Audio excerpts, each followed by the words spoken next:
오늘의 가장 핫한 경제 뉴스를 짚어보는 이슈 톡톡 시간입니다. 삼성이 3년 동안 180조 원에 달하는 역대 최대 규모의 투자 계획을 밝혔습니다. 앞서 투자 계획을 밝힌 현대차, SK, LG 등 다른 기업들의 투자 금액을 모두 합친 것보다 많은 규모입니다.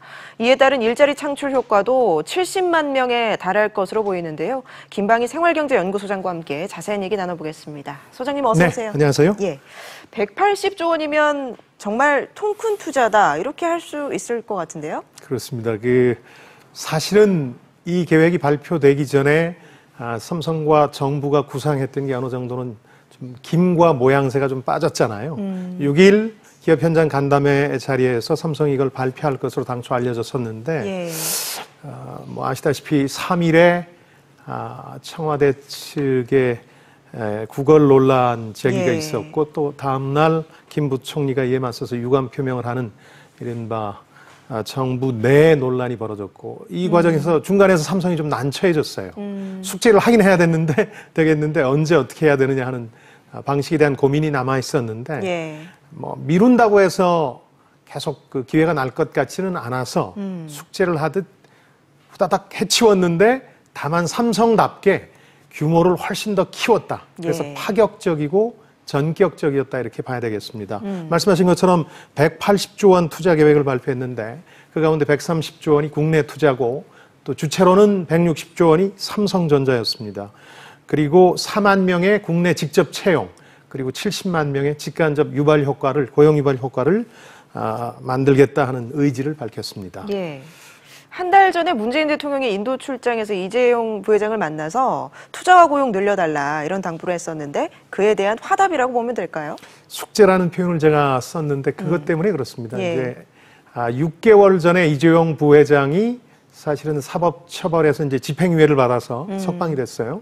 6개월 동안 공식 석상에 즉 언론사의 카메라 앞에 얼굴을 내민 게 2번 있었습니다. 예. 한 번이 말씀하신 7월 10일 인도 방문 당시 문재인 대통령과의 조우였고 그리고 이제 8월 6일에 현장 간담회에서 김동연 경제부총리와 만나서 얘기를 했던 건데요. 그 얘기는 정부의 당부라든가 투자와 일자리 계획에 대한 협조를 상당히 의미 있게 받아들이고 있다는 뜻으로 이해가 됩니다. 2번 얼굴을 내밀었는데 그게 다 정부의 그런 방침과 관련이 있었다는 생각이 드니까요.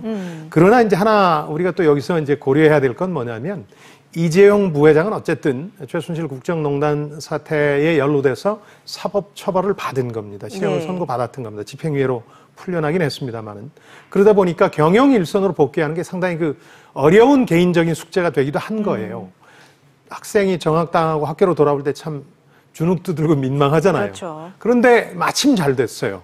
왜냐하면 학급에 기여할 게 있다 이렇게 당당하게 밝히면서 학교로 돌아올 수 있게 됐으니까요. 네. 그래서 사과하지 않고 경영 일선에 훨씬 수월하게 안착하는 부수적인 효과도 노렸다 이렇게 볼 수 있겠습니다. 예, 투자 내용들을 좀 조목조목 살펴보겠습니다. 키워드를 꼽자면 반도체, 미래 성장 동력 이렇게 2가지를 꼽을 수 있을 것 같아요. 그렇습니다. 이제 반도체는 이미 지금 삼성을 먹여 살리고 있는 분야죠. 예. 삼성의 강점이라면 이제 외국의 경영 전문가들도 늘 하는 얘기입니다만 대규모 투자를 아주 과단성 있게 스피디하게 하는 것이거든요. 이걸 통해서 반도체와 또 스마트폰에서 전 세계 시장을 장악했던 예가 있거든요. 그래서 일각에서는 오너가 있는 이제 아주 권위적인 리더십이 가진 장점이 아니냐 하는 얘기까지 할 정도로 삼성다운 것이었죠. 그래서 반도체는 지금 이제 먹여 살리고 있다 이런 표현이 가능할 정도로 전체 이익의 한 80% 가까이를 반도체가 지금 내주고 있는 상황인데 다만 이 분야에 대해서 또 디스플레이까지 합쳐서 30조 원의 추가 투자를 오늘 발표를 했는데 논란은 하나 있습니다. 앞으로 애널리스트들이 이제 많이 분석하긴 하겠습니다만은 외국계 투자은행들에서는 반도체가 정점을 찍은 게 아니냐 하는 이른바 상투 논란이 좀 있거든요. 그래서 이제 지금 호황이 거의 끝이 아니냐 이런 얘기를 했는데 삼성에선 나름대로 확신이 있는 것 같아요. 실제 반도체 주문 같은 걸 받아보면 삼성 내부에서 하는 얘기가 2019년 말까지는 끄떡없다 하는 얘기들을 하고 있고 또 하나는 지금 미래 성장 산업으로 삼성도 밝힌 AI라든가 혹은 자율주행 차량 이런 모든 게 반도체가 필요한 분야거든요. 그러니까 미래 산업에서 새로운 수요도 나올 것이다. 이걸 믿고 과감하게 이제 반도체 분야를 포함해서 30조 원 기존 투자 계획을 더 넓힌 것 같아요. 이제 예. 평택에 이제 투자를 더 하겠다는 거니까요. 그게 이제 기존 투자와 관련된 것. 또 하나는 이제 미래 성장 산업을 4가지로 규정한 것도 이번에 상당히 공론화시킨 것 가운데는 흥미로운 분야입니다. 예. 4가지를 꼽았어요. 그동안 얘기는 많이 있었습니다만 이렇게 공식적으로, 공개적으로 투자 계획을 밝힌 거는 이제 처음인데 25조 원을 투자하겠다는 건데요. 예. 4가지가 아까 말씀드린 인공지능, AI, 5G라고 해서 통신망이죠. 예. 그다음 바이오는 이제 삼성 바이오로직 이 사태 때문에 많은 분들이 이미 삼성이 얼마나 중시하는지 이제 느끼셨을 텐데 예. 또 하나가 이제 전장 부품이라 그래서 자동차 같은 게 대부분 이제 자동화되면서 전기 예. 부품으로 대체되고 있으니까 그 분야, 그래서 이 네 분야에 집중적인 투자를 하겠다는 거거든요. 그런 점에서 상당히 의미가 있는데 다만 이 분야도 아까 반도체 상투 논란처럼 일부 논란이 있을 수는 있겠다는 생각이 들어요. 뭐냐면은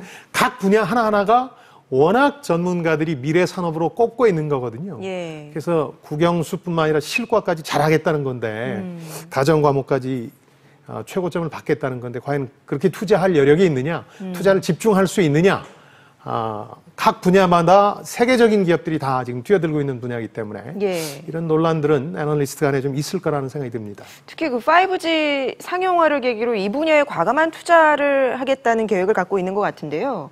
이게 상용화될 경우에 뭐 사회 경제적으로 파급 효과가 어느 정도나 될까요? 상당히 큰 거죠. 그러니까 이제 단순히 스마트폰의 어떤 기술적 단계가 한 단계 진화하는 게 아니라 5G 같은 경우는 거의 또 새로 판을 짤 정도의 환경 변화가 있을 수 있다는 얘기들을 하거든요. 심지어 이제 아주 간단한 홀로그램 형태까지 가능하다 그러니까 아마 많은 말들이 나오긴 하겠지만 본격적인 의미에서 개인들이 상용화된 5G 기술을 통신에 활용할 수 있는 건 2025년경이 되지 않겠느냐 이렇게 예상하고 있고요. 예. 그때쯤 시장 가치는 한 30조 원 정도가 되지 않겠냐. 물론 더 이제 커지겠죠. 그런 점에서 보면 삼성의 특기가 이번에도 나왔다. 그 분야에서 시장을 선점하겠다. 대규모 투자를 스피디하게 진행해서 이렇게 보실 수 있겠습니다. 예. 앞서 소장님께서 이제 반도체가 삼성을 먹여 살리고 있다고 하셨는데 삼성이 이번 투자 계획을 밝히면서 바이오 분야를 제2의 반도체로 육성하겠다라고 밝혔거든요. 네. 이 바이오 분야는 어떻게 보십니까? 네 분야를 다 하긴 하는데 그리고 거기 25조 원을 투자하기는 하는데 그 중에서도 내심 삼성이 가장 기대하고 있는 게 바이오 분야 같습니다. 예. 네. 아까 말씀드린 그 삼성 바이오로직스 사태, 그러니까 분식 회계 의혹도 뭐 승계를 둘러싼 꼼수라는 지적도 많지만 그만큼 그 분야가 중요하다고 보기 때문에 그 회사를 걸어놓은 거거든요. 그러니까 상당히 그 내심은 바이오 쪽에 관심이 많은데 근데 이제 바이오 산업은 최근에 코스닥에서 관련주들이 주가가 빠진 것에서도 알 수 있듯이 누구 하나가 이렇게 대규모 투자를 통해서 선점할 수 있는 분야냐.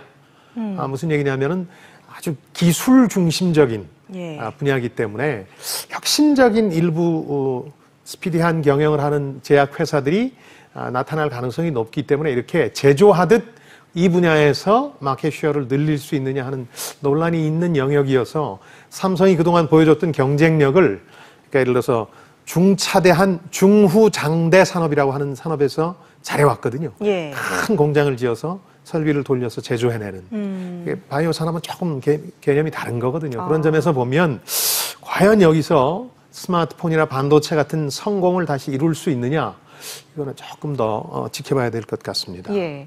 또 이 소프트웨어 분야 같은 경우에 뭐 국내 이제 12개 산업 분야 가운데 인력이 가장 부족하다. 정부가 이런 지적을 했었습니다. 그렇죠. 네, 삼성이 이 부분도 이제 인력 확보를 하는데 신경을 쓸 것 같은데요. 그러니까 삼성이 사실 이번 투자 계획 가운데 얼마를 어떻게 하겠다 하는 것은 사실 다 사적 기업으로서 이익을 극대화하기 위한 결단들이니까 사실 뭐 그렇게 하면 우리나라에도 좋고 경제에도 좋긴 합니다만 삼성 자신을 위해서 하는 거긴 한데 그 소프트웨어 같은 경우는 그 젊은이들의 일자리 창출과 관련해 상당히 의미가 있다는 생각은 예. 들었어요. 뭐냐면은 소프트웨어 인재들을 계속해서 육성하면서 일부는 자기들이 채용하고 나머지는 채용을 지원하겠다는 거거든요. 예. 그러니까 지금 1000여 명 정도 수준에서 이게 획기적으로 소프트웨어 인력들을 늘리겠다는 거니까 삼성이 투자를 하고 거기 이제 관련 교육기관이라든가 연구기관들이 생겨난다면 상당히 좋은 파급 효과가 있을 거라고 보는데 특히 소프트웨어 산업은 우리가 전통적으로 좀 취약하다는 얘기를 많이 들어왔어요. IT는 강한데 IT의 핵심이라고 할 수 있는 소프트웨어는 우리가 뭐 교육 풍토라든가 혁신적인 예. 교육 풍토는 아니니까 이 부분이 좀 약하다는 얘기를 들어왔는데 삼성이 일자리도 만들고 어떤 혁신적인 기업 문화를 위해서도 장기적인 투자를 하겠다고 한 것은 상당히 그 의미가 좀 있다. 그래서 좋은 모델이고 다른 기업들도 이 소프트웨어 산업과 관련해서는 이런 모델들을 채택할 필요가 있다고 느껴집니다. 예, 정부에서 이제 중소기업 육성에 대해서 상당히 신경을 쓰고 있는데 네. 이에 대한 또 화답이라고 볼 수 있을까요? 예. 상생협력에 또 이전과는 다른 투자 계획을 밝혔죠. 네, 그 상생협력하고 또 이제 중소기업 지원, 경쟁력 제고 지원 이 방안이 이제 담겨 있었습니다. 이제 추가적으로. 아까 삼성은 본업에서 참 잘한다. 대규모 투자를 스피디하게 진행해서 그동안 큰 성공 신화를 일구어 왔다 이런 말씀을 드렸는데 불행하게도 본업이 아닌 분야 부수적인 일로 사법적인 처벌을 받고 국민적 지탄을 받았던 얘기가 상당히 많습니다.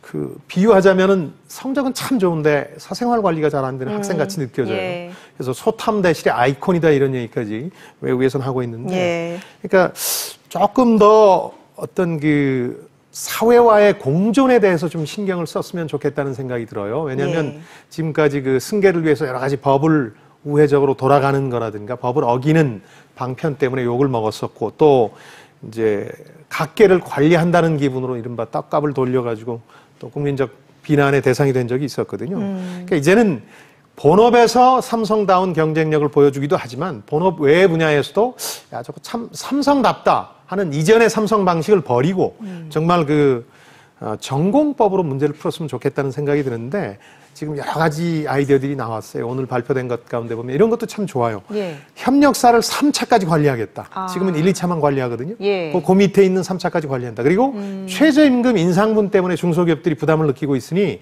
그 분야에 대해서 납품 단가로 보상해 주겠다. 그러니까 섬세해요. 예. 이렇게만 한다면 참 좋죠. 뭐 이렇게 정말 선심 잘 쓰다가도 엉뚱한 일 하나 저질러서 소탐대실을 하지 마시고 이렇게 본업의 연장이다. 이게 마케팅 3.0 시대는 사회와의 공존이라는 게 그 회사의 경쟁력을 뜻하는 시대가 된 거기 때문에요. 예. 본업만 잘하지 마시고 이게 과거의 부업이라고 여겨졌던 분야도 본업의 일부가 이제는 됐기 때문에 이런 일들이 계속해서 잘 혁신적인 방안들 내놔서 잘 성사시키면 국민들도 지금보다 훨씬 더 사랑하지 않겠습니까? 말씀하신 대로 이제 우리나라에서 삼성이라는 기업이 갖는 상징성이 있는데 예. 지금 여러 가지 대내외 경제적으로 악재들이 많이 있잖아요. 이런 그렇죠. 상황에서 삼성에 기대하는 바라고 할까요? 그러니까 삼성이 예. 늘 우리 국민들한테는 애증의 대상이었죠. 애증. 참 사랑하죠. 어디 가서 우리가 만든 제품이 이렇게 잘 팔리는 게 현대차 이후에 삼성이 거의 최고니까요. 우리 핸드폰을 다 쓰고 있으니까 꼭 그걸 소재로 외국인하고 얘기할 때도 삼성을 거론하면서 우리 얘기를 해왔죠. 그러면 그 친구들이 꼭 물어보죠. 일본 기업 아니었어? 이러는데 사실은 우리 기업이라는 게 자랑스러운 몇 안 되는 그런 예니까 국민들의 사랑을 받았지만 아까 말씀드린 것처럼 꼭 기대에 어긋나는 전공법이 아닌 꼼수나 우회수 같은 걸 두면서 국민들의 애정을 저버린 예가 많습니다. 사실 그게 지금 투자하는 금액들에 비하면 얼마 되지 않은 돈을 아끼려고 그랬던 경우도 많고요. 혹은 그냥 자신들은 대한민국의 법 위에 있다. 이런 인식을 위해서 그랬던 면도 좀 있는데요. 이거에 대한 철저한 반성 위해서 이제 이런 투자 계획과 일자리 창출 계획 외에도 지배구조 개선 방안이라든가 공정거래 방안에 대해서 조금 더 숙고해서 우리 국민들의 높아진 눈높이 또 달라진 경제 환경에 맞추려는 노력들을 해야 될 거고요. 그건 이런 식의 어떤 일방적인 발표로 끝나지 않고 우리 국민들이 예. 계속해서 지켜보고 있을 겁니다. 알겠습니다. 다음 이슈로 넘어가 보겠습니다.